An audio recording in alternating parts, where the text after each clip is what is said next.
Ketua Tameng Perjuangan Rakyat Anti Korupsi Tamperak, Kepas Panagean Pangaribuan kini telah ditetapkan sebagai tersangka. Seperti diketahui, ia berupaya memeras anggota Polsek Menteng sebesar 2,5 miliar rupiah. Kasus ini pun menjadi ramai di media sosial. Bahkan, video penangkapannya pun beredar luas di dunia maya.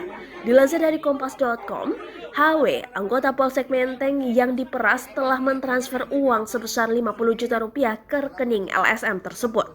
Kapolres Metro Jakarta Pusat Kombes Hengki Haryadi mengatakan anggotanya itu akhirnya memberikan sejumlah uang karena takut atas ancaman yang disampaikan Ketua LSM Tamperak. Korban menerangkan mengapa mau mengirimkan sejumlah uang karena takut diviralkan video dan dikirimkan surat dugaan pelanggaran proses penyidikan kepada Presiden, pejabat negara, dan petinggi Polri, kata Hengki Jumat 26 November 2021 dilansir dari Kompas.com.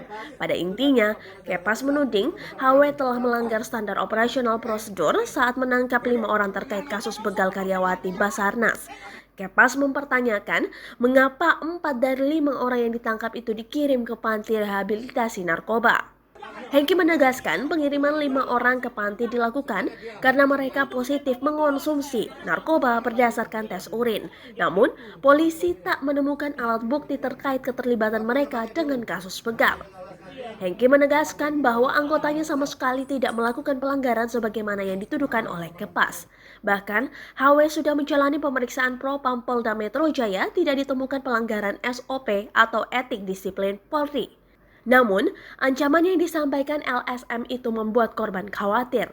Kepas dan Robinson saat ini sudah ditetapkan sebagai tersangka dan keduanya dijerat pasal 368 dan 369 KUHP dan atau pasal 27 ayat 4 Undang-Undang ITE dengan ancaman 6 tahun penjara.